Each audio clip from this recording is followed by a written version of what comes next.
You know, part of me wants to be shocked by the events that brought about this video response, but in all honesty, this has been a problem long in the making.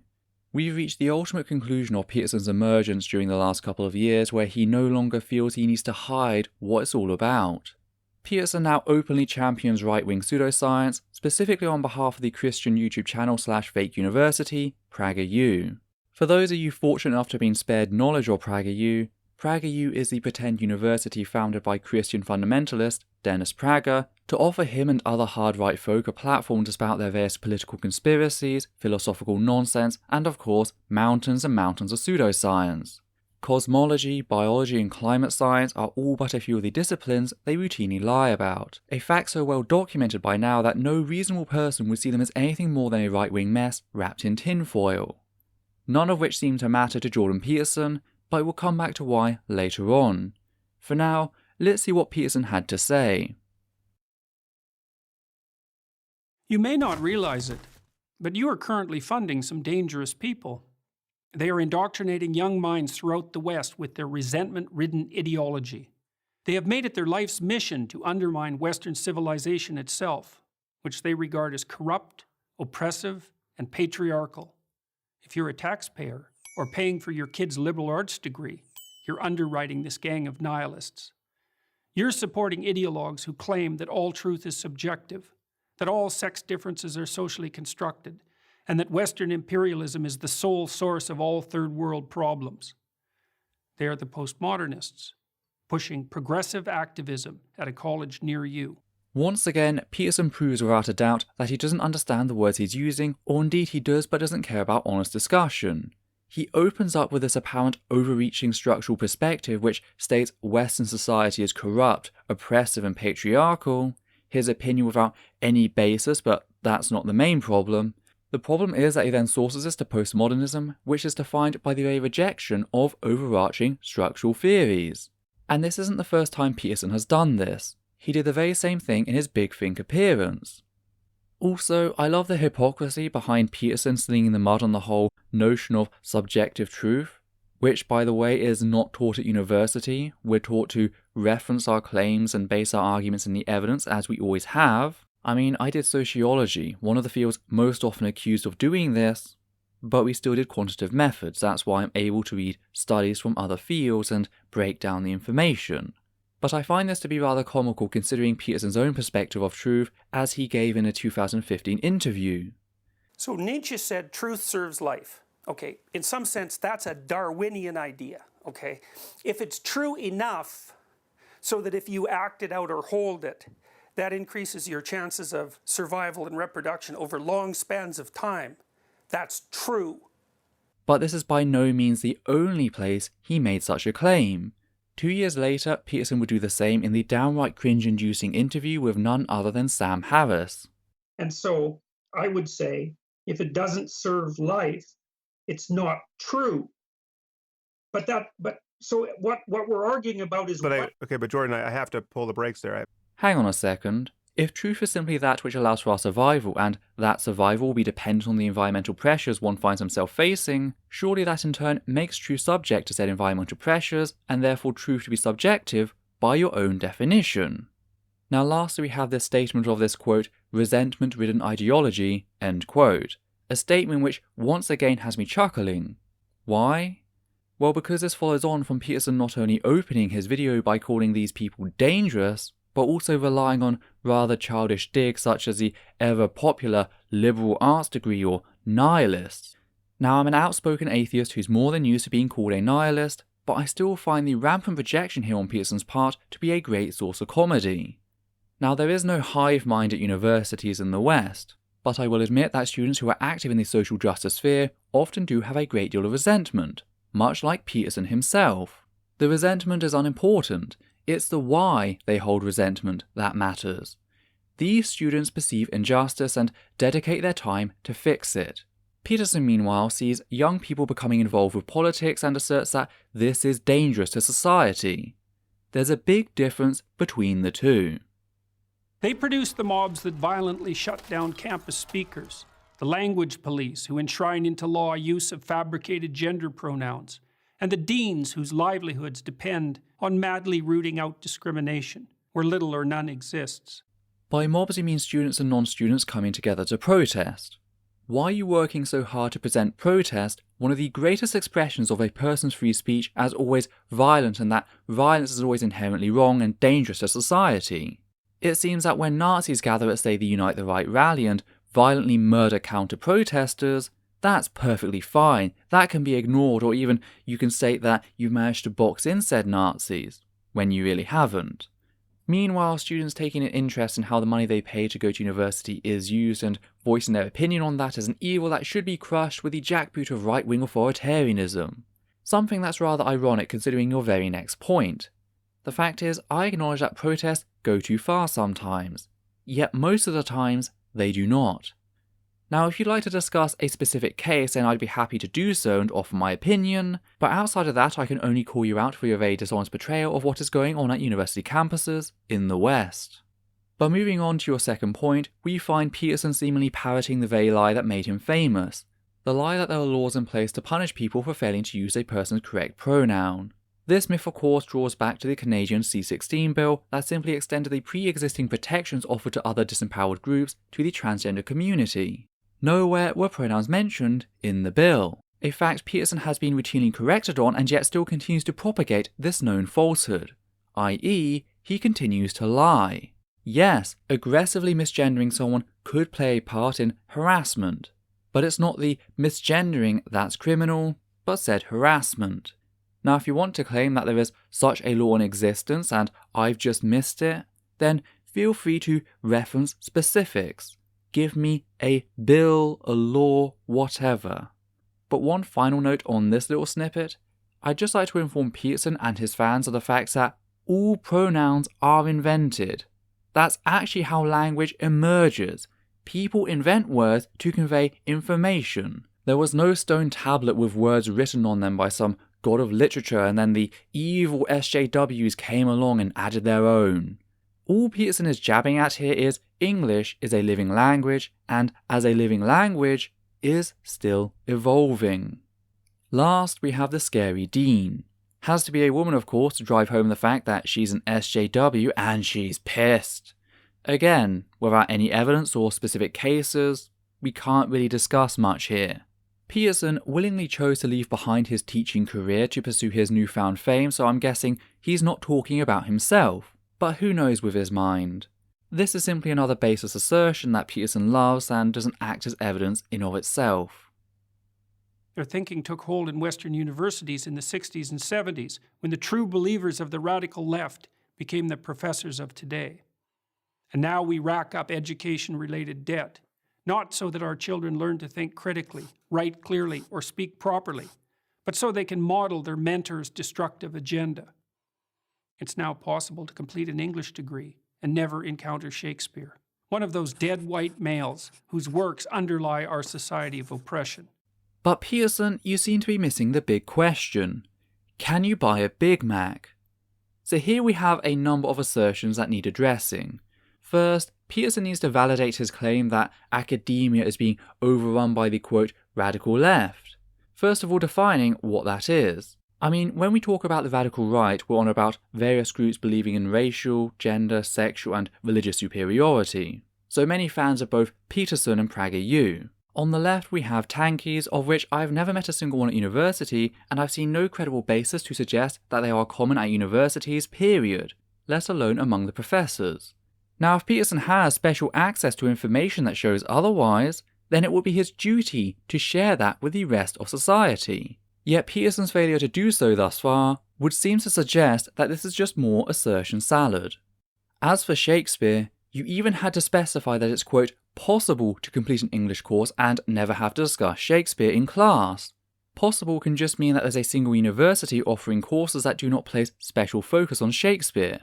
Not that Shakespeare has been banned, not that he doesn't appear in many courses, not that he can't be selected in all courses, but it's possible for a student to select other English authors to focus on as part of their selected module. Maybe there's a contemporary English course out there which focuses on authors from the 20th century onwards, thus excluding Shakespeare. How does the existence of such a course, which a student is given the right to select, in any way validate your claims that university is run by dangerous people? how does it follow that no mandatory Shakespeare classes at university equals the leftageddon? Like, you could have cut that out and actually given specifics on the rest of the crap you've asserted so far, but no. This is what you seem to be basing your claims on, as this is the closest to a specific grievance you've offered thus far. I'm not impressed. To understand and oppose the postmodernists, the ideas by which they orient themselves must be clearly identified. First is their new unholy trinity of diversity, equity, and inclusion. Diversity is defined not by opinion, but by race, ethnicity, or sexual identity. Equity is no longer the laudable goal of equality of opportunity, but the insistence on equality of outcome. And inclusion is the use of identity-based quotas to attain this misconceived state of equity. All the classic rights of the West are to be considered secondary to these new values. Take, for example, freedom of speech, the very pillar of democracy. The postmodernists refuse to believe that people of goodwill can exchange ideas and reach consensus. Their world is instead a Hobbesian nightmare of identity groups warring for power. They don't see ideas that run contrary to their ideology as simply incorrect. They see them as integral to the oppressive system they wish to supplant, and consider it a moral obligation to stifle and constrain their expression. You talk about the death of diverse opinions as a negative, but at the same time you attack modules allowing a greater number of differing perspectives. When universities made the move away from mandatory studies of, say, Shakespeare in English, this opened up new avenues which students had a greater choice in selecting which one they'd pursue. And the same is true of politics. As more people go to university, courses seem to be offering more options on key topics, and that increase in options comes with an increase in perspective and thus opinion. So what's the problem, Peterson? Are modules too varied in the perspectives they allow a student to assess, or are they too restrictive?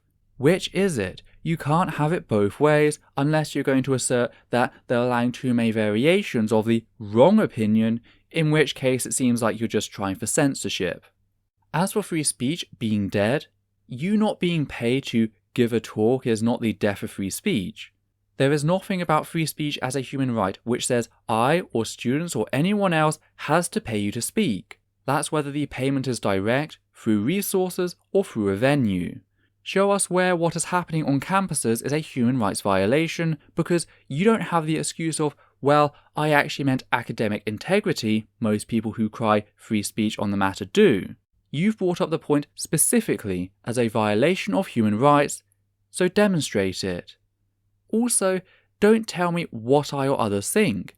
You're about as accurate on the topic as Ray Comfort and Kirk Cameron talking about them atheists. We can have a discussion with differing opinions, but that's not what you're on about. You're on about giving resources to people who want to entertain genocide or eugenics as morally viable.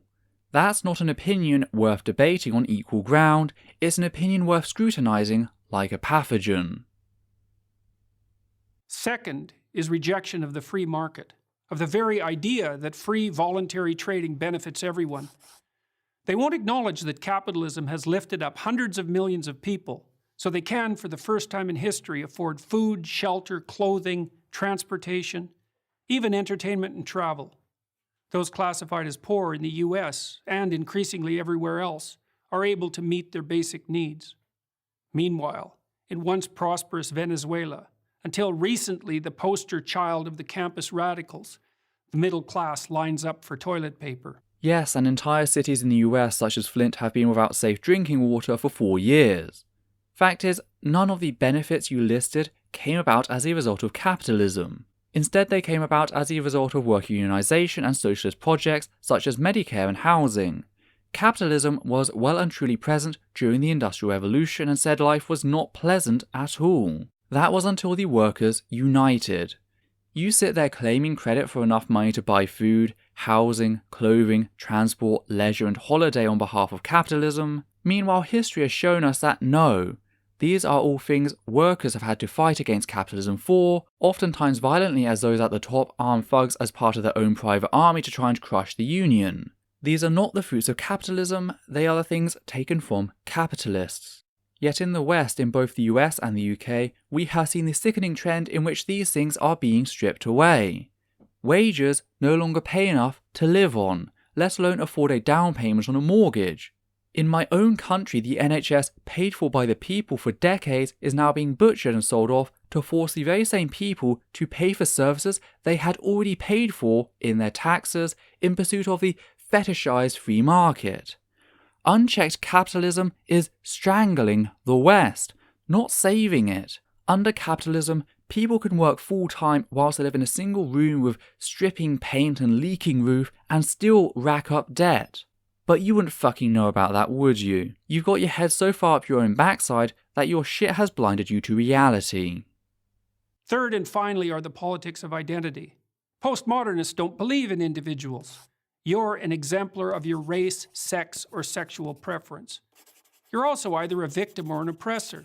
No wrong can be done by anyone in the former group, and no good by the latter. Such ideas of victimization do nothing but justify the use of power and engender intergroup conflict. Just a quick question. If postmodernists don't believe in individuality, where does the subjectivity you mentioned earlier come in? Surely if we're all the same, then it should be universal, not subjective.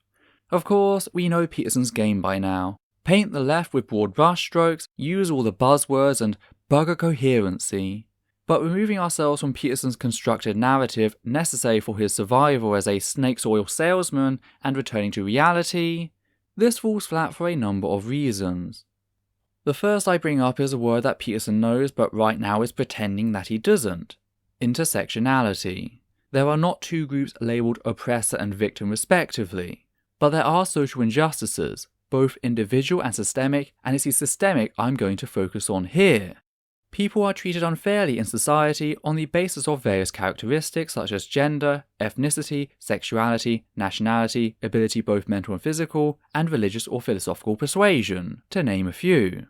Now, on the basis of a single quality, we can say that a person benefits from certain privileges. For example, a white person in America is unlikely to be publicly executed by a police officer whilst complying with their commands, only for the officer to face no repercussion for failure to uphold due process. The same is not true for a person of colour. However, that does not mean a white person faces no problems, but their ethnicity is never the basis for those problems. But the problem with Peterson's claim that there are these two groups is the fact that no person exists as a single trait. For example, a disabled white person, whilst they will face no racism surrounding their ethnicity, will be more likely to face other struggles as a result of their disability that a black able-bodied person will not. Now, of course, through this complex social algorithm that exists due to the very nature of the individuality that Peterson claims we ignore, there will be an optimum of privilege, so someone who faces no undue discrimination. In the West, that would be an able-bodied cis-het white man of upper-class origin. But nobody has said such people cannot face hardship. Nobody has stated that they can, quote, do no right, as Peterson asserts, and I'd ask him to base his claim if he wishes to continue to parrot it. We note the social bias not to attack another group, but to challenge said bias with the hope that one day we can get rid of it. Peterson just elects to ignore all of that and rewrite his opponent as this poorly constructed straw man he can come along and knock over at any time, because it's not an actual position. All these concepts originated with Karl Marx, the 19th century German philosopher. Marx viewed the world as a gigantic class struggle, the bourgeoisie against the proletariat, the grasping rich against the desperate poor. Ah yes, anyone who disagrees with Peterson must be a Marxist. Forget the fact that, no, Marx did not really speak on any of the issues the social justice movement is pursuing besides class struggle. I find it really funny that someone who likes to complain about the right being homogenized as Nazis, all Peterson has ever done is class all social justice movements on the left as postmodernist Marxists. If you're going to base your argument on a lie as Peterson always has to, it's likely you don't have an actual argument, just an assertion. But wherever his ideas were put into practice, in the Soviet Union, China, Vietnam, and Cambodia, to name just a few, whole economies failed and tens of millions were killed. We fought a decades-long Cold War to stop the spread of those murderous notions. But they're back, in the new guise of identity politics. The corrupt ideas of the postmodern neo-Marxists should be consigned to the dustbin of history. Instead, we underwrite their continuance in the very institutions where the central ideas of the West should be transmitted across the generations. unless we stop. Postmodernism will do to America and the entire Western world what it's already done to its universities. I am sorry, we fought what? We fought a decades-long Cold War to stop the spread of those murderous notions. That's what I thought you'd said, but I assumed you couldn't have said that because the very contradiction of what you just stated. A Cold War is a state of international hostility characteristically defined by an absence of fighting. Now this makes me think that when you were talking about fighting, you were using hyperbole surrounding the whole political standoff between the US and the Soviets. And I would say that's me being generous, but that may not actually be true, since if that's the case, you don't simply not know the definition of a Cold War, it's actually worse for you and what you're stating, and here's why. Part of the nationalistic fervour in the US during the Cold War was something known as the Red Scare, specifically the second, which is something Peterson is actually attempting to leverage in his video.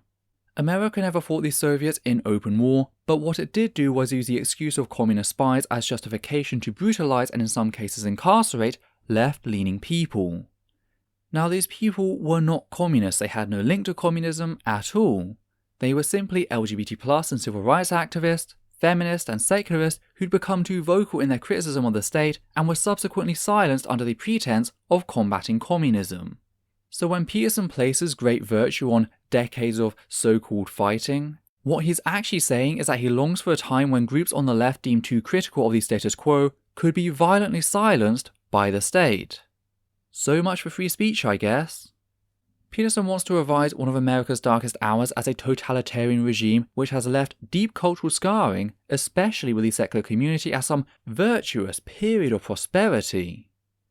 If you are a secularist like me who's tired of having their belief in religious equality through state-church separation equated to Stalinism, then you will see what Peterson is doing here for what it is. He is no different to the other opportunistic vultures who like to use the Red Scare to try and preserve Christian favoritism in what was founded as one of the first constitutionally secular nations on Earth. Fact is, the works of Marx and his ideals are not the foundations of social justice, they never have been. Marx was one person talking on one topic, and that is really it.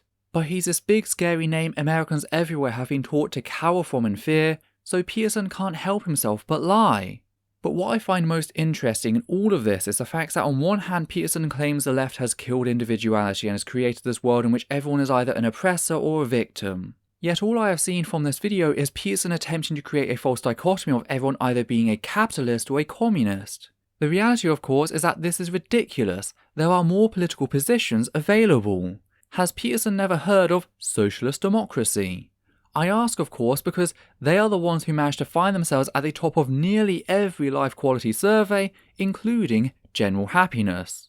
Now, I don't actually subscribe to any one political stance, sticking to my philosophical one of humanism and using that to guide my choices on the basis of a party's stance on certain issues. But if I had to pick one I find the most agreeable at the current time, then it would have to be socialist democracy. And I'm not alone. I've noticed that if I ask people to describe the society they'd like to see, without the use of labels and the preconceived notions they carry, the vast majority describe something eerily close to socialist democracy. So not a free market as described by Peterson, but a well-regulated market. Most people realise that when the market isn't regulated, society suffers. The only problem is labels holding to a regulated market have been stigmatised by the right. I'm Jordan Peterson, Professor of Psychology at the University of Toronto for Prager University. Thank you for watching this video.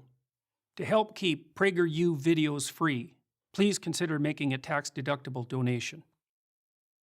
And as if you needed any more convincing, there is Peterson's endorsement of the fake university, PragerU, a cesspool of conspiracy theories and pseudoscience that Peterson seems only too happy to make his own little deposit in. And why wouldn't he? PragerU is a fake university, and as a fake university their perceived value increases the more they pretend accredited universities, so actual universities, have been compromised. Peterson also gains from this as a central narrative is a reincarnation of the Nazi narrative of cultural Bolshevism. Cultural Bolshevism was then adopted and adapted into the Red Scare and by neo-Nazi circles in the US as cultural Marxism, which Peterson has only barely changed to become postmodern neo-Marxism, so he can deny the Nazi origins to his fear-mongering while still pandering to Nazi tastes. It's almost as if Peterson has come along and renamed cake as bread so that he can eat it whilst claiming he never violated his diet. Now, me noting this very obvious fact will no doubt incur the rage of his fans, but from all the comments I received last time, which were all assertion and no argument, I don't find myself too worried. What I find especially funny, however, is the fact that even after Peterson's PragerU appearance, which left no doubt as to Peterson's far-right economic and social stance, I still get people posting comments asserting that he's not right-wing. We get it. You got suckered in by right-wing propaganda. Peterson isn't just right-wing, he's the same old Christian conservative we've seen through decades, though he somehow managed to charm others into arguing otherwise. So to those people I say this: how about you drop your damn ego, admit to that fact, and start helping the rest of us clean up the mess you helped create? Either way, I'm intrigued to see how long Peterson can keep stringing along secular voices now that he's spreading the same crap theists have been spreading for generations, seemingly no longer caring about keeping up the facade, now that he feels secure. Hi there. I'd just like to say a few things here at the end of the video before you go. First of all, I'd like to thank everyone who's ever donated to the channel via Patreon, giving a special thanks to the following people: Hannah Banghart, Matthew Kovac, John Schoenrock, Daniel Martinez, and Alexander Williams. Your support has ensured this channel's ability to grow over the years. I'd also like to ask that you comment down below and like this video, as well as subscribe, hit the bell icon, and follow Essence of Thought on Facebook, Twitter, and Instagram. Please also consider following Atheist Alliance International on Facebook, a humanist organisation dedicated to helping atheists around the globe. Any comments utilising language which insults others on the basis of perceived gender, sexuality, ethnicity or ability both mental and physical will be removed immediately, and the commenter may be blocked on the moderator's discretion. Let's work to keep this space one which upholds the values of humanism. Thank you.